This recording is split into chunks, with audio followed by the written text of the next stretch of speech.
Now, babies, let me tell you how this story ends. That night, hardly anybody slept. You could still hear sirens. The smell of smoke drifted through the neighborhood. Every now and then, somebody would peek through the curtains to see what was happening outside. My daddy didn't say much. He just sat there thinking. See, Daddy worked for Greyhound bus lines. One of the blessings that came with his job was that our family could ride the bus for free. Early the next morning, he made up his mind. He looked at Mama and said, "We're getting these children out of here." There wasn't a long family meeting. There wasn't no arguing. Mama started packing. Daddy was already making plans. Sometimes a father doesn't have all the answers, but he knows one thing. My family comes first. Before I knew it, we were headed to the Greyhound station. An 11-year-old, her 15-year-old sister, Samsonite luggage and shoe boxes wrapped in foil with our lunches in them. Back then, the bus drivers watched over us, making sure we got on and off the bus at each stop, and when they changed drivers, they gave a report on where we were going. I can't imagine two young girls riding 24 hours and changing buses along the way. I loved riding the dog. I can still remember climbing those bus steps. To most people, it was just another bus. To me, it was safety.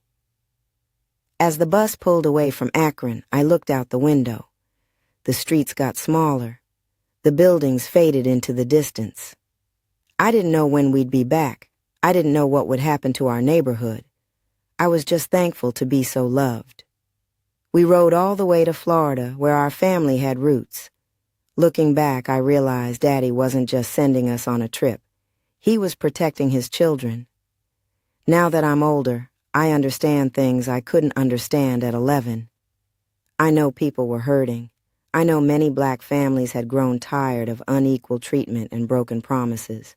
I know years of frustration had built up until they overflowed. But I also learned that when violence takes over, whole neighborhoods pay the price. Stores can be rebuilt. Broken windows can be replaced. But the memories children carry, those stay with you. People still ask me what I remember most about those hot July days of 1968. Was it the smoke? No.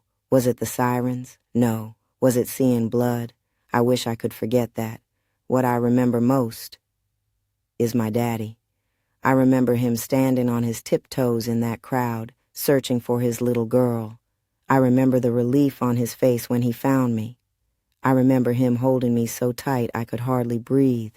And I remember him putting us on that Greyhound bus because nothing mattered more than getting his family to safety. Every now and then, when I see a Greyhound bus rolling down the highway, I smile. Most folks see a bus. I see my daddy's love. I see a man who didn't wait to see if things would get worse. He acted. That's why I tell this story. Not to celebrate a riot, not to make anybody angry, but to remind us that history isn't just dates in a book. History is mothers praying, fathers protecting, neighbors helping neighbors, and one little 11-year-old girl who can still smell Marcel pressing oil, still hear the birds singing before the noise began, and still thank God that her daddy came looking for his baby. That's a memory this old grandma will carry for the rest of her life. That's the Akron I walked into that evening with Marcel pressing oil in my hair, thinking I was just walking home from my cousin's house, and instead, I walked straight into history.